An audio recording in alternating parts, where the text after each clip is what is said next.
Hi friends, आप सभी का स्वागत है हमारे अपने YouTube channel special field special study में। आज इस वीडियो में हम बात कर रहे होंगे स्पेशल एजुकेशन के अंतर्गत डीएड वीआई ट्रेड का फर्स्ट ईयर का थर्ड थ्योरी पेपर।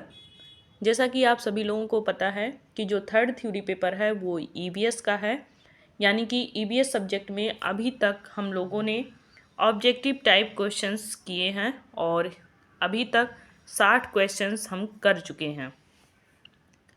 इस वीडियो में जो हम आगे क्वेश्चंस करेंगे वो 61 से लेकर के 80 क्वेश्चंस तक कवर करेंगे, यानी कि इस वीडियो को लेकर के आपके 80 क्वेश्चंस कवर होने हैं।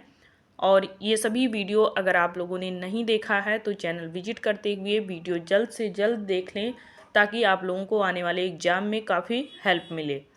तो चलिए शुरू करते हैं हम लोग। ये एग्ज़ाम की दृष्टि से काफ़ी हेल्पफुल रहेगा, तो आप लोग वीडियो स्किप बिल्कुल भी मत करिएगा, लास्ट तक ज़रूर देखिएगा।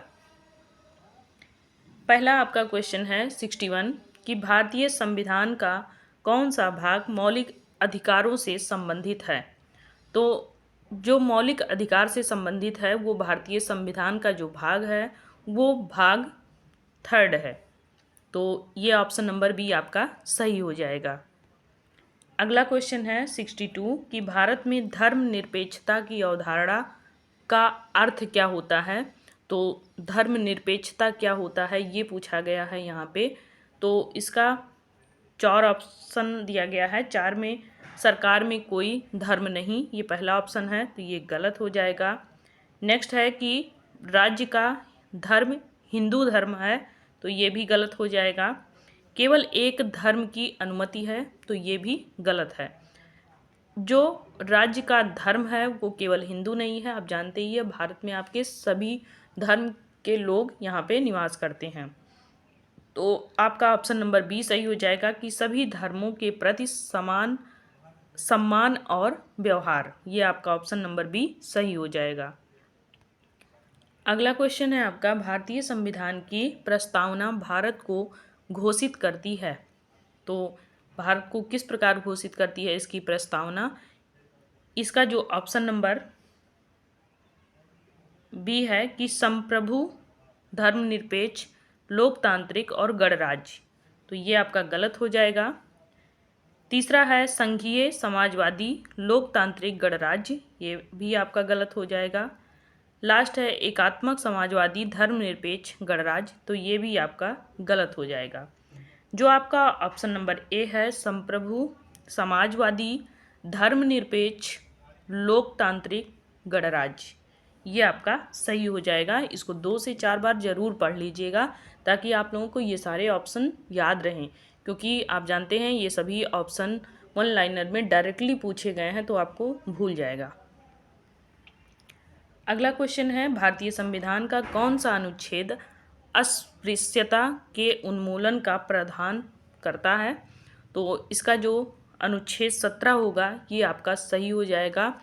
अस्पृश्यता के बारे में अनुच्छेद 17 में जिक्र किया गया है।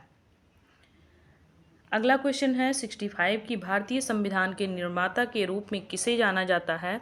तो आप इसको बहुत अच्छे से जानते हैं, महात्मा गांधी, तो ये बिल्कुल भी नहीं है। जवाहरलाल नेहरू, ये भी नहीं है। सरदार पटेल, ये भी नहीं है। BR अम्बेडकर, इनका नाम आप लोग जानते ही हैं कि भारतीय संविधान के निर्माता कौन है, अम्बेडकर जी हैं।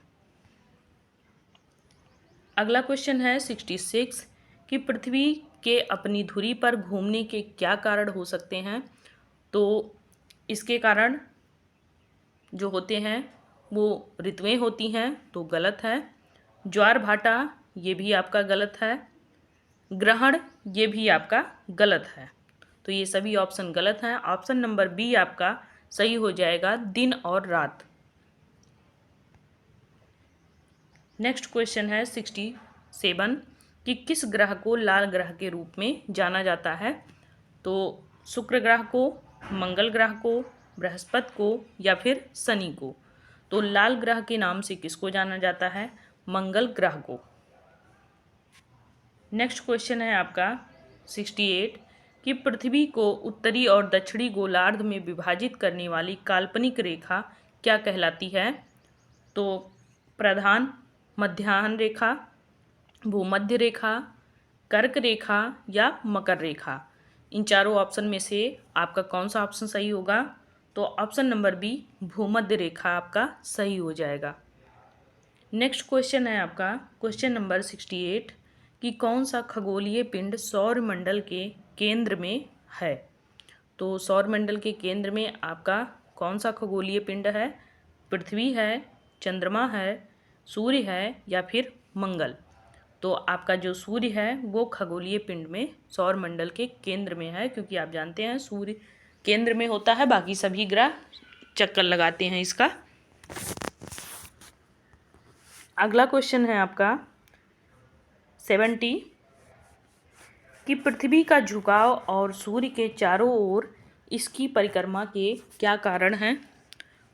तो दिन और रात होते हैं, चंद्रमा के चरण के कारण, ग्रहण के कारण या फिर ऋतुएं। तो पृथ्वी का जो झुकाव है वो सूर्य के चारों ओर इसकी परिक्रमा करने का कारण क्या होता है? इसके कारण जो ऋतुएं या मौसम जो परिवर्तन होता है, ऋतुएं परिवर्तन होती हैं, ये घटनाएं घटती हैं। तो ये आपका ऑप्शन नंबर डी सही हो जाएगा। अगला क्वेश्चन है 71 कि हमारे सौरमंडल का सबसे बड़ा ग्रह कौन सा है? तो ऑब्वियसली आप लोग ये सब बहुत अच्छे से जानते होंगे, क्योंकि छोटे छोटे क्वेश्चंस हैं और ये सब आप लोगों ने पहले भी पढ़ रखा है। तो सबसे बड़ा ग्रह पृथ्वी है, मंगल है, बृहस्पति है या फिर शनि है? तो आप लोगों को पता है बृहस्पति है, सबसे बड़ा ग्रह बृहस्पति होता है। नेक्स्ट 72 जो क्वेश्चन है ये क्या कह रहा है कि कर्क रेखा निम्नलिखित में से किस महाद्वीप से होकर गुजरती है? तो यूरोप से होकर के गुजरती है, या ऑप्शन नंबर बी दक्षिण अमेरिका से, या फिर अफ्रीका से या ऑस्ट्रेलिया से? तो यहाँ पे जो ऑप्शन नंबर सी है अफ्रीका, ये आपका सही हो जाएगा। नेक्स्ट क्वेश्चन है ग्लोब किसका मॉडल है? 73 ग्लोब किसका मॉडल होता है? सौरमंडल का, पृथ्वी का, सूर्य का या आकाशगंगा का? तो ग्लोब जो होता है वो पृथ्वी का पूरा मॉडल बताता है। नेक्स्ट क्वेश्चन है आपका 74 कि पृथ्वी की कौन सी गति है जो ऋतुओं को परिवर्तन करने के लिए जिम्मेदार होता है? तो घूर्णन है? नहीं। झुकाव है? नहीं। पूर्व गमन है? ये भी नहीं है। परिक्रमा करना, पृथ्वी का जो परिक्रमा करना होता है वो ऋतुओं में परिवर्तन लाता है। तो ऑप्शन नंबर बी आपका सही हो जाएगा।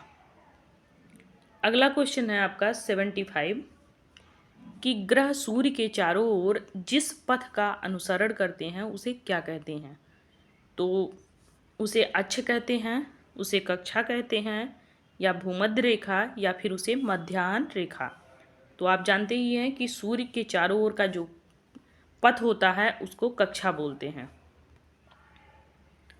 नेक्स्ट 76 आपका क्वेश्चन क्या कह रहा है कि शैक्षिक मूल्यांकन का प्राथमिक उद्देश्य क्या है? तो शैक्षिक मूल्यांकन का जो प्राथमिक उद्देश्य होता है वो क्या छात्रों को रैंक देना? तो बिल्कुल भी नहीं, ये गलत हो जाएगा। शिक्षकों के वेतन का निर्धारण करना? तो ये भी आपका गलत हो जाएगा। स्कूलों की तुलना करना कि ये स्कूल अच्छा है, वो स्कूल अच्छा है, तो ये भी गलत है।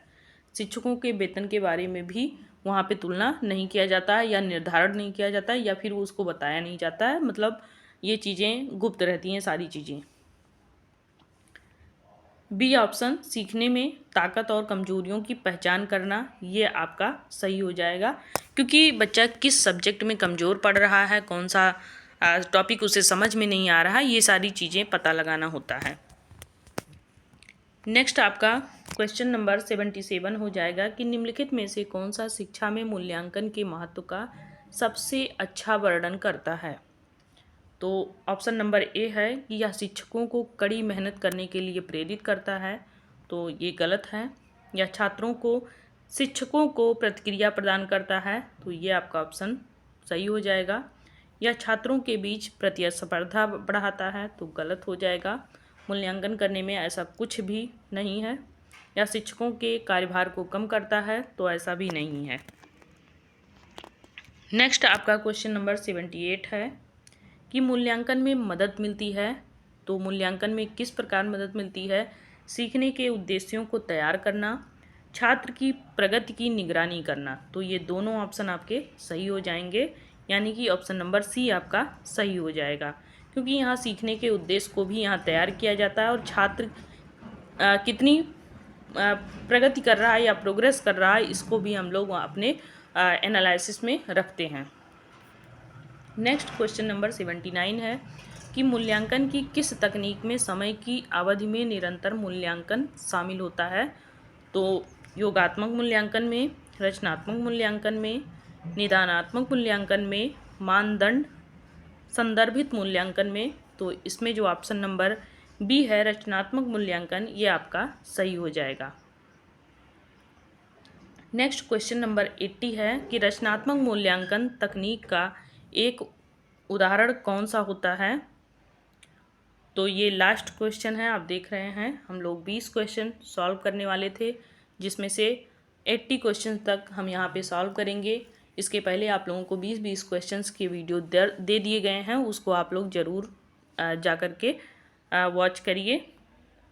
तो रचनात्मक मूल्यांकन तकनीक का जो उदाहरण है वो है नियमित प्रश्नोत्तरी और कक्षा गतिविधि, यानी कि आप रेगुलर जो क्वेश्चंस पुटअप करते हैं बच्चों से या जो एक्टिविटी कराते हैं, वही आपका सही ऑप्शन हो जाएगा। तो इस वीडियो में बस आप लोगों को 20 क्वेश्चंस ही कराए जाएंगे। नेक्स्ट वीडियो में जो भी क्वेश्चंस बचे होंगे वो आप लोगों को मिल जाएगा। वैसे सभी सब्जेक्ट से रिलेटेड जो आप लोगों को ऑब्जेक्टिव टाइप क्वेश्चंस कराए जा रहे हैं, लगभग 100 क्वेश्चन के करीब में कराए जा रहे हैं, तो आप लोग उसको देखना बिल्कुल भी मत भूलिएगा। यदि वीडियो अच्छी लगे तो लाइक करें, सब्सक्राइब करें और शेयर भी करें, और हमारे टेलीग्राम चैनल से भी जुड़ें। वहाँ आप लोगों को नोट्स भी मिलेंगे, साथ ही आप लोगों को वहाँ पे कुछ और भी जो जानकारी होगी वो सभी आप लोगों को समय समय पे मिलती रहेगी। तो तब तक के लिए बहुत बहुत धन्यवाद। हंसते रहें, मुस्कुराते रहें और स्वस्थ रहें।